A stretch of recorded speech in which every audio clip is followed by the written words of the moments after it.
Sports are relevant 24/7 in the eyes of the media. Consistent media coverage can benefit sport in a number of ways. It can visually profile an athlete, it can create role models and heroes, it can help increase fan attention, and help attract lucrative sponsors. With that in mind, female athletes are still in the shadow of men when it comes to the support from the media and the public.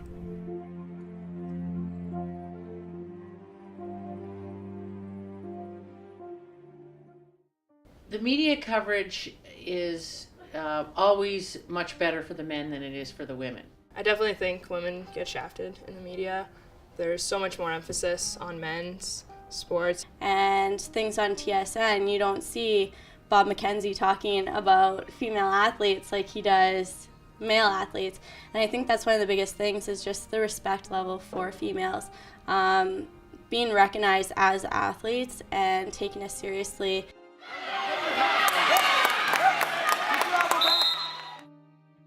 ESPN and Fox Sports devote 91% of their airtime to men's sports, 6% to women's sports, and 2% to general neutral topics.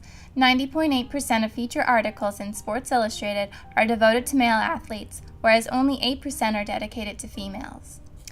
More often when female athletes are in the spotlight, media broadcasters and publications tend to emphasize their appearance rather than their athletic ability. They're looking at more the image of the player or the athlete than the sport itself. And part of it is a bit of sexism.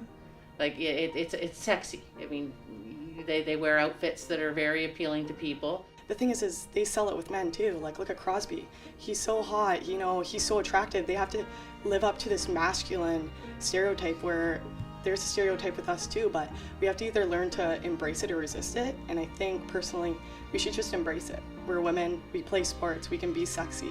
I really don't think that it should be something that we should resist.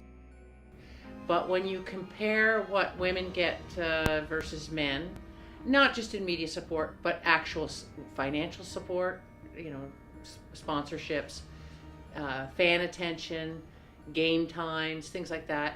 The women's sport, they don't get their fair share. So we still don't have as much funding for female athletes to go away to school as we do males.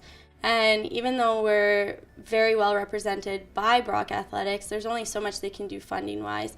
And in Canada, that's a big problem compared to the United States. In the United States, everything is equal. So women and male sports are exact same budget. Whereas in Canada, we're doing thousands and thousands of dollars difference, and it's very hard, especially for a team which requires ice time, costs, and so much, $300 for a stick. Us not being able to get that like the male players do is very difficult for us to continue. Not only are female athletes in the shadows when it comes to the support from the media, but are also facing concerns of equal funding and game time scheduling. An example in basketball, because I know basketball better, is we have a 6 and an 8 o'clock game, or a 1 and a 3 o'clock game. Well, people may not want to come at 6 o'clock in the afternoon, because it's their dinner hour. Athletic directors across the country don't want the expense of doing something separate. Well, you get what you pay for. If you put the money into it, you may draw the fans. If you put the time and effort in, you'll get the sponsorship, and then maybe you'll get the media coverage. Brock University Athletics is known to put on promotional events such as Breast Cancer Awareness Month and the Winter Classic.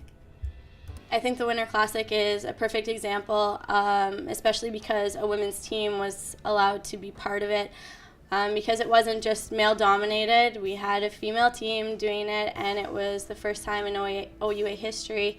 And we finally got the opportunity as females to do something like the males did and not be jealous of some fantastic opportunity like they got. We didn't receive the same fan base, which once again is always a problem. But it was something that we took away, such a great experience that it didn't really matter in the end. With that, but also things like breast cancer awareness, it goes with Movember and everything that males do, and it really helps us play for a cause. Any sort of game that's promoting something like breast cancer is important, and for getting fans out. We're not getting fans out for those kind of games to necessarily watch our game. That's a bonus, but to raise awareness, to bring in money for such a great cause. The problem is getting those fans out. If we're able to get as many fans as the men's team does, then you would almost see our budget increasing, right? Because it's taken more seriously. When people do come to our games, they're surprised at how well we can skate, or, oh, well, I didn't know there was hitting in women's hockey, because they're taken by surprise and there isn't hitting in women's hockey, but that doesn't mean that we're not going to touch each other or it's not going to be aggressive and competitive. If you cover the women's game and give it its due diligence and what they should be getting, then we will get more sponsorship and we will get more fan support. If sport broadcasters and media publications were able to cover and promote its female athletes at a level that reflects the actual existence of women's sports, then society may be less likely to see women as inferior to men. And by getting the word out that hockey players and female athletes do exist, then maybe as a school and a community, we can try to help promote our female athletes and give them the support they deserve.